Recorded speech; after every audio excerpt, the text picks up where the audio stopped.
Hi friends, പുതിയൊരു വീഡിയോയിലേക്ക് എല്ലാവർക്കും സ്വാഗതം. വസുന്ധരയും ശിവാനിയും അഭിനയിച്ചുകൊണ്ട് തന്നെ നിധിയെ കരുവാക്കി ശിവാനി അവിടെ അങ്ങ് താമസിക്കുകയാണ് കേട്ടോ. അങ്ങനെ ഗൗതമിനെ ഇനി പരിചരിക്കലെല്ലാം ശിവാനി ചെയ്യണം, ഒരു ഹോം നഴ്സിന്റെ ജോലിയാണ് ഇനി ശിവാനി ചെയ്യേണ്ടത് എന്നൊക്കെ വസുന്ധര അങ്ങ് പറയുകയാണ്. അപ്പോൾ പാറു പറയുന്നുണ്ട്, ഒരു ഹോം നഴ്സ് ആയിട്ടും ശിവാനി ഇവിടെ ജോലി ചെയ്യേണ്ടതില്ല, കാരണം ഗൗതമിന്റെ ഭാര്യ നിധിയാണ് എല്ലാ കാര്യങ്ങളും ഗൗതമിന്റെ ചെയ്തു കൊടുക്കേണ്ടത്. അതുകൊണ്ട് ശിവാനി അങ്ങോട്ടൊന്നും വരേണ്ടതില്ല, ശിവാനി ഗൗതമിന്റെ 7 അയലത്ത് പോലും വന്നേക്കരുത് എന്നൊക്കെ പറഞ്ഞ് പാറു അങ്ങ് ചൂടായിട്ട് തന്നെ ശിവാനിയോട് സംസാരിക്കാണ്. പക്ഷേ ശിവാനിയും വസുന്ധരയുടെ മനസ്സിലിരിപ്പ് ഗൗതമിനെയും നിധിയെയും ശിവാനിക്ക് ഗൗതമിനെ സ്വന്തമാക്കണം എന്നുള്ള ചിന്ത തന്നെയായിരിക്കും. പക്ഷെ അതൊന്നും നടക്കാത്ത ഒരു സ്വപ്നം തന്നെയായിരിക്കും അവരുടേത്. അങ്ങനെ ശിവാനി വന്നതിൽ പാറുവിനും ഗോപിനാഥിനും ഗൗതമിനും ഒട്ടും തന്നെ ഇഷ്ടമായിട്ടുണ്ടാവില്ല കേട്ടോ. അങ്ങനെ ഗൗതം പറയുന്നുണ്ട് നിധിയോട്, പ്രണവിനെ കരുവാക്കിയിട്ടാണ് ശിവാനി ഇപ്പോൾ ഇവിടേക്ക് വന്നിട്ടുള്ളത്. പ്രണവിന് പാറുവിൻ്റെ അതേ മനസ്സാണ്, ആരുടെയെങ്കിലും സങ്കടം കണ്ടാൽ പെട്ടെന്ന് മനസ്സലിയും. അതിന് പ്രണവിന് ശിവാനിയുടെ കയ്യിൽ നിന്നും നല്ലൊരു തിരിച്ചടി കിട്ടുന്ന സമയത്ത് പ്രണവ് പഠിച്ചോളും എന്നൊക്കെ ഗൗതം പറയാൻ കേട്ടോ. അങ്ങനെ നിധിയോട് പറയുന്നുണ്ട്, നീയല്ല ഇതിൻ്റെ പുറകിലെന്ന് എനിക്കറിയാം, എനിക്കറിയാവുന്നതല്ലേ ശിവാനിയുടെ സ്വഭാവം എന്താണെന്നുള്ളത്, നിനക്കും എനിക്കും മാത്രമല്ലേ അറിയാവുന്നതുള്ളൂ എന്നുള്ള കാര്യമൊക്കെ ഗൗതം പറയാൻ കേട്ടോ. ഇനി വസുന്ധരാമയ്ക്കും ശിവാനിയുടെ യഥാർത്ഥ സ്വഭാവം മനസ്സിലായാൽ അന്നാവും വസുന്ധരാമയ്ക്ക് കുറ്റബോധം വരിക. മൂർഖം പാമ്പിനാണല്ലോ ഞാൻ പാല് കൊടുത്തത് എന്നുള്ള ചിന്ത അമ്മയ്ക്ക് അപ്പോഴാണ് തോന്നുകയുള്ളൂ എന്നൊക്കെ പറയാം. ശിവാനിയുടെ റൂമിലേക്ക് വസുന്ധര ചെന്നിട്ട് പറയുകയാണ്, ശിവാനി, നീ സിനിമയിൽ അഭിനയിക്കാൻ വേണ്ടിയിട്ടാണ് അന്ന് മണ്ഡപത്തിൽ നിന്നും ഒളിച്ചോടിപ്പോയത്. പക്ഷേ അവിടെ നീ തോറ്റുപോയി. പക്ഷേ ഇവിടെ നീ എങ്കിലും ജയിച്ചിരിക്കണം. അതിന് വേണ്ടിയിട്ടുള്ള ഒരു അവസരം കൂടിയാണ് ഞാൻ നിനക്ക് തന്നിട്ടുള്ളത്.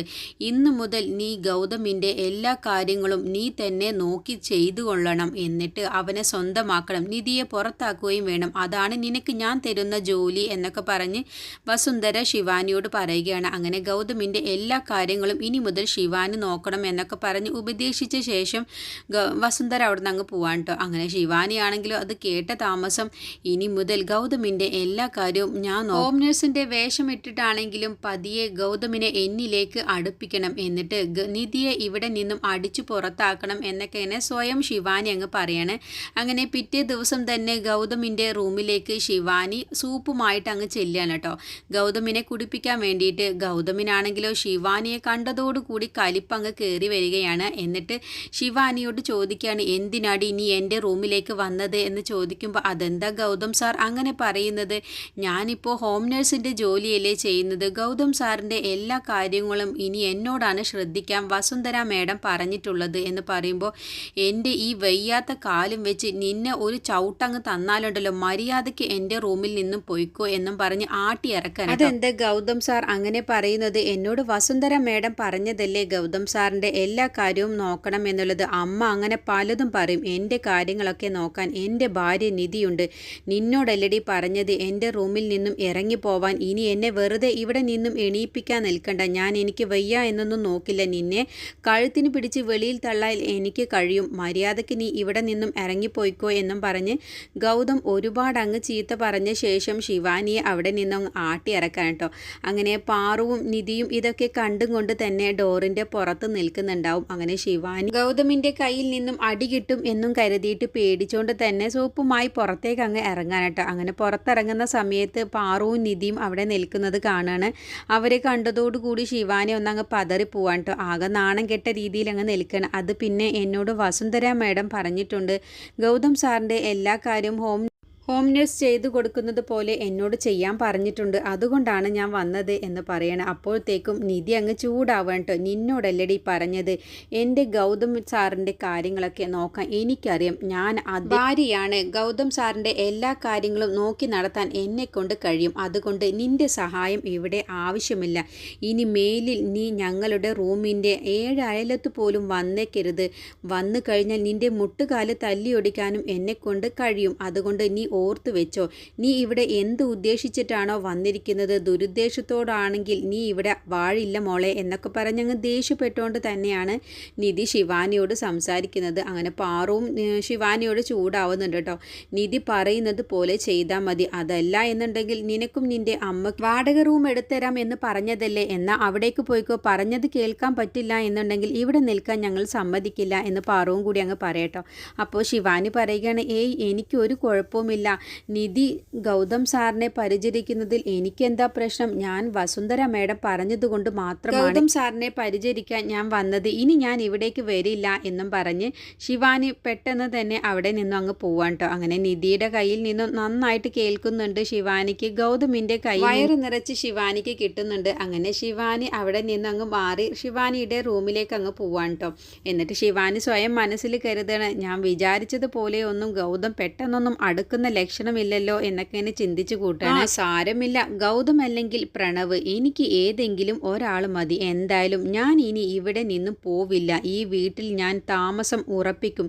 അതിന് പ്രണവാണെങ്കിൽ പ്രണവ് മതി, എനിക്ക് പ്രണവായാലും എനിക്കൊരു കുഴപ്പവുമില്ല എന്നൊക്കെ എന്നെ സ്വയം മനസ്സിൽ ശിവാനി ചിന്തിച്ചു കൂട്ടാൻ കേട്ടോ. അങ്ങനെ ഇനി പ്രണവിനെ വളക്കാനുള്ള വിദ്യകളുമായി ശിവാനി പ്രണവിനോട് അടുക്കാൻ ശ്രമിക്കും. അങ്ങനെ ഗൗതമിൻ്റെ ഫോണിലേക്ക് ഗൗതമിൻ്റെ കാറ് റെഡിയാക്കുന്ന മെക്കാനിക്ക് വിളിക്കാൻ കേട്ടോ. വർക്ക്ഷോപ്പിൽ നിന്ന് വിളിക്കുകയാണ്. എന്നിട്ട് പറയുകയാണ്, ഗൗതം സാറിൻ്റെ കാറിന് ഒരു കുഴപ്പവും ഉണ്ടായിരുന്നില്ല, ബ്രേക്കിനൊന്നും ഒരു പ്രശ്നവുമില്ല, പക്ഷേ ആരാന്നറിയില്ല ബ്രേക്ക് പൊട്ടിച്ചിരിക്കുകയാണ്, അതുകൊണ്ടാണ് ഗൗതം സാറിൻ്റെ വണ്ടി ആക്സിഡൻ്റ് ആയത് എന്നൊക്കെ പറയട്ടോ.